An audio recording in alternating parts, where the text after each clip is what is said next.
Samuel wa mbere 25 mwahageze. Okay. Turasoma hano durere kuri 14. Maze umwe mu mikangara ya Nabali abarira Abigayili muka Nabali aterega Dawidi yatumye intumwa ziva mu bugaragwa ngo zize kuramutsa databuja. Nawe araheza arabarandamukira, ariko abo bantu bahora batugirira neza cyane. Mukurikirane, nta kintu na kimwe batugiriye nabi. Nitwagize icyo tuzimiza igihe cyose twabanye nabo turi mu iraro. Batubereye uruzitiro rudukingira mu ijoro no ku murango igihe cyose twamaranye nabo turagiye intama. None rero ubimenye wiyumvira icyo wokora, kuko hagiye kuba ibyago kuri databuja no ku rugo rwiwe rwose, kandi ari umuntu w'umugesera atawoshobora kugira icyo amubwira. Ndashaka dusome 19 gusama mu byagira mu cyubahiro cyane. Abarira abantu biwe ati, nimunyitangira imbere mugende nanje ndabakurikira, nanje ndaje ndabakurikiye. Ndashaka mugafate kugira ngo muze kunyumva ndavuga. Dusubiremo. Abarira abantu biwe ati, nimunyitangira imbere mugende nanje ndaje ndabakurikiye. Amen. Murashobora kuzagira abantu bamara kwicara, uramutse w'iburyo bwawe n'ububafu bwawe, umubwire ngo n'umugisha udasanzwe kwicarana nawe. Mu guca bugufi, turashimiye Papa wo mu ijuru asuye kandi kudutera iteka ryo gusubira kandi gabanya gatoya genda munsi yanje bituma nca mvuga cyane. Dutera iteka kandi gusubira guhagarara imbere y'ubwoko bwayo, ihanga ryera ab'Imana yatoranije. Turashimiye uburongozi duhereye ku muvyeyi mama, yadahari niwe bishop mukuru busigaye hano narabivuze. Turagushimiye kandi dushimiye wewe, tumushimiye nawe n'abungere bose basanzwe bakorana ibikorwa kutwizera, kuduhereza iyi misine kugira ngo dushobore kuganira n'ubwoko bw'Imana. Ndashimiye cyane ugwaruka twabanye kuva ku munsi wa 4, kandi by'ukuri Papa wo mu ijuru yabanye natwe, yatugiriye neza. Ugwaruka twakomera Imana yo mu ijuru amashi. Murakoze cyane. Dushimiye n'abapapa bashoboye kuza kubana natwe, n'abamama baraje. Narababwiye yuko ego iyo tuvuze ngo ni igikorane cy'ugwaruka haje n'umumama n'umupapa abaje kugira ngo ashigikire cyangwa abayatumiwe, ni mu buryo kugira ngo tubatandukanye n'umunsi bateguye ikindi gikorane akava mu gikorane cy'abamama n'abapapa. Ugwaruka bwumve yuko nigwaza ruzoba rutumiwe nimba bagwemereye yuko ushobora kuza. Ariko ukurikije ukuri kw'ijambo ry'Imana, ugwaruka icyo Bibiliya yitwa abasore cyangwa ugwaruka n'umuntu wese akicishoza gukora ikintu kanaka. Ni kuvuga ngo twese uko turi ngaho, nimba utaragera ahantu amenya akoroka urengegera bagutwara aho udashaka, barinda kugutera kugira ngo uje muri toilette, ugishoboye gutera akaguru, ushoboye gutambuka, wewe bakwita umusore, bakwita ko ugwaruka. Niko Bibiliya kwita umuntu agifise inkomezi wese abakira ugwaruka. Semeni amen. Yego ugwaruka rero ari rwinshi, n'abapapa n'abamama bashoboye kubana natwe. Dushimiye Imana yo mu ijuru. Ni dimanche ya mbere nigisha mu gatondo. Turashimiye ko ibikunze kutuganira n'ubwoko bwose n'umuryango wose wa Gerizo Deza. Bagabwiye amazina yanjye bitwa Irakoze Olivier, dukorera mu Kabondo mu ishengero rya Spiritual Private Center, rikorera kuri Rute Rumonge, ugeze kuri Crystal Palace inyuma ya King Star station, ubu barayihinduye yitwa Mogas. Niho dukorera ibikorwa vya Papa. Byerekeye abakobwa nabo yambwiye ngo tubaronderere. Jesse je ndabaronderera abagabo ntabyo noshobora. Na general ronderewe uwandondereye ni wazo baronderana. Yesu ahabwa icubahiro. Gusa nk'abakozi b'Imana turabaha umuyoboro, kizaba ari igikorano cyo kubaha umuyoboro n'ingingo ngenderwaho zo kugira ngo bashobore kuzokubaka ingo zabo neza. Kandi nubwo twanditse iri jambo ntituzohagarara cyane ku bakobwa, twari twapanze ko twogira 18 kugeza kuduga, ariko ubu twarashizemo n'imyaka 13 kuko ntituzohagarara cyane ku byerekeye urugo, tuzohagarara ku kazoza kumwigeme, akazoza kumwigeme. Kino gihe rero umwana w'imyaka 13 ateye ubwoba, azi ibintu umuntu w'imyaka 40 atazi. Birateye ubwoba rero turakeneye ko muturungikira abakobwa banyu kugira ngo tugerageze kubagoroza ijambo. Murabizi mwebwe muragerageza kubacunga ariko ntavyo mushobora. Turagerageza gucunga abana ariko ntavyo wowe ushoboye. Shaka ukubite, shaka ushireko kamanyora hejuru, uzifunge baracika bakagenda. Ikintu cyonyene gishobora kuba discipline bagatekana ni ijambo ry'Imana. Nico cyonyene gifise imbaraga zo gutuma umuntu atuza, ikinani kigaca bugufi, umuntu akubaha Imana hama agasiganirwa ivyiza biri imbere muri Kristo Yesu. Rero tuzotangura amatariki bababwiye, karibu cyane abakobwa, karibu. Amen.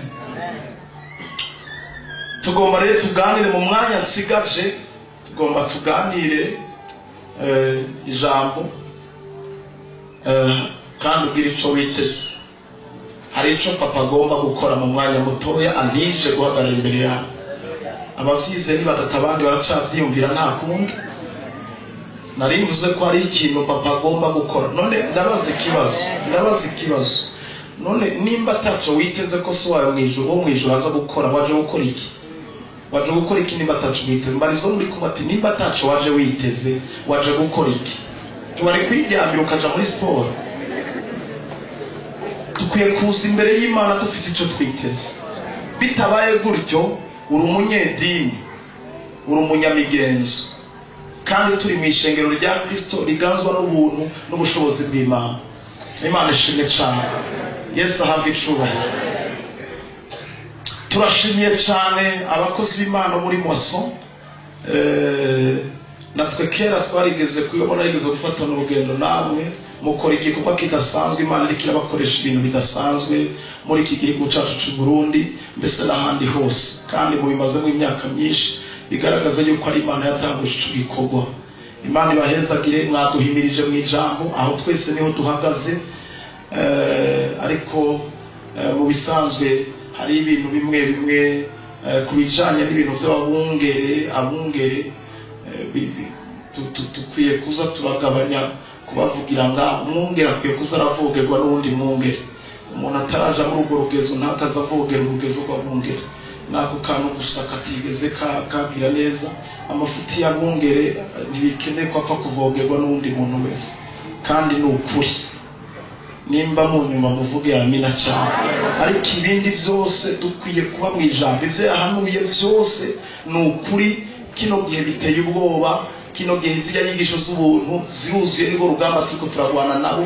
Abantu bari kwaraza kwigisha abantu ngo ntibasenge, ngo vyararangiye, ngo vyaraheze. Uravyumva ngo nubwo bokora icaha, ngo Imana ngo nta shifo ifise yo kugira ngo ize guhanagura izina ryawe mu gitabo c'ubugingo, ngo nta mwanya igifise, ngo ni rimwe gusa, ngo Kristo yitanze nk'ikimazi rimwe wagakiza umuntu ntagatakaze. Ni inyigisho z'abadayimoni, ni inyigisho z'abaja bakoreshwa n'umwijima. Izo nyigisho mukazumva muhaguruke. Bibiri ivuga ngo kuko urufatiro ruhari, atarundi rufatiro ruzoza, urusanzwe ruhari ari Kristo Yesu. Abantu ariko bashaka kugira ngo badukure ku rufatiro turiko tugende ku rundi. Muhaguruke tubagwanye mu masengesho, tunabagwanye no mu buryo kubabwira ati ivyo bintu muri ko muravuga sivyo. Izo ni inyigisho z'abagalatiya b'ibijuju. Ubuntu bwasaze no mu Rwanda, n'amanyama mu bikorane mu Rwanda bwasaze. Sinzi iyo bava, abandi n'abakakubwira ngo ishengero ryo mu nzu. Simuraryumva abantu bariko bava mu ishengero gukoranira hamwe n'abandi bakaja mu vyumba. Umuntu agatangura ko yamishagara kugira ngo Imana yamubwiye ngo tuje mu cumba. Mbarizo muri kumwe ugenda mu cumba nta saro ihari, ugenda kuvongera ivyumba vyo kuryamamwo nta saro yari ihari. Mumbariza ariko muramubaza ati ugenda mu cumba gukora iki?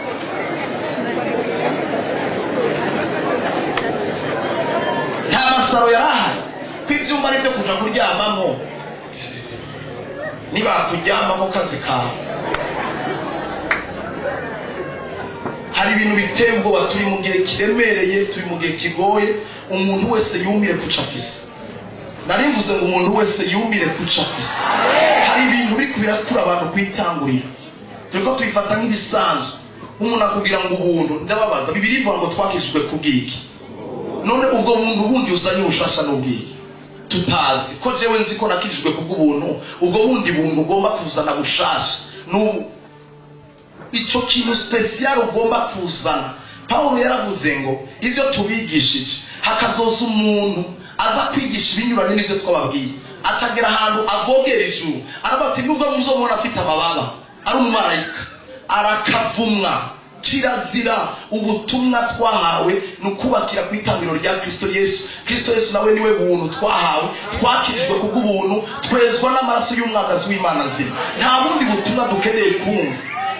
Ubundi nawe ko muraza ko kuja hejuru, umuntu akakubwira ngo nguri hejuru, ngugeze kure, nguruwo hejuru, ngo nuruwo hasi, ngugarukira hejuru, ngo guruka, ngo kakakakaka dopo. Ugasanga umuntu akubwira ngo turaba miliyardere, ngo dufise ibintu byose, yarangiza kuproclamiza ibintu byose agafata taxi. Urita abantu uriho byo bose, ntacu ufise. Uri kubwira abantu ngo muraba miliyardere, ntacu ufise.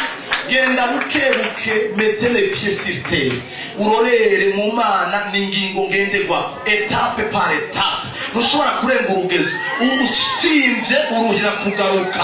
Ntibibaho nta tricherie muri monde spirituel. Rabo muri kubati nta tricherie baho, ugatrisha uragaruka. Hariho ingingo ngenderwa ko zo mu bwami bw'Imana. Hari ibintu bitangaje. Abandi bakozi baratangwa gutanguza ibikorwa, bakubwira ngo barya batamba, ngo bare bazengo abayubi, ngo tuko mu wakati wetu. Bintu bibishe, bintu bibi. Abandi nabo bakaza basigaye batubwira kudutambisha, batoboye amatwi, amadredi, ngo hagarare ntimuzokwakira umuntu n'amakabutura ngaho. Kirazira. Sibyo. Turetse n'ivy'Imana, imico y'abarundi mwemwe mwumvira ko Imana ititwareka imico y'igihugu. Mwitwareka ko kitire y'igihugu Imana itayitwareka. Yo duha igihugu ntiyitwareka imico yabo. Umuntu araduga hejuru ngo tumpite dopa, ngo ivyo ni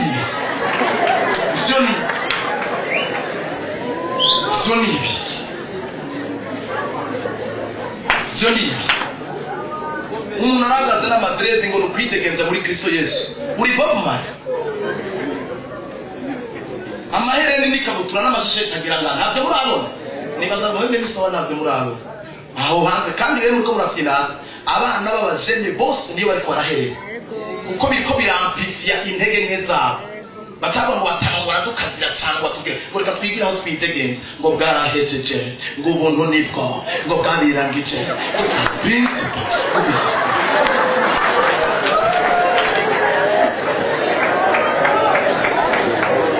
bifata nk'ibintu bisanzwe, mugabo urwaruka rwacu sasa ugasanga ahantu bakoraniye bari muri surosore. Sinababwiye je ko nabyiboneye nagiye ahantu bantumiye, sanga ubuhungu n'umukobwa buri mu mabere, uri kubaka kandi abandi bari barimbaye imbere ngo mikono tu, abandi nabo bari mu mabere, bari muri ko murafina atamwa akubwira abantu kuri ibindi navyo biriko birapfa. Ejo umukobwa bazatonda kubwira ati mama we ntuzi bigezweho, kwanza ntibatangura urushango tubeho muko wabaye wewe wengura bizi ngo uyu wacu faruguru gutwingo twakugenga mukamwe. Biteye ubwoba. Abateranye ni muteranye, turi mu gihe muri ko murumva umushumba agaranga avuga ati umuntu wese yumire kutafise. Ibintu biteye ubwoba, birateye ubwoba. Haragakiza modere korosha, si turienda oboka tunachoka. Zambi zinaduchokesha, tunachokea maikanti.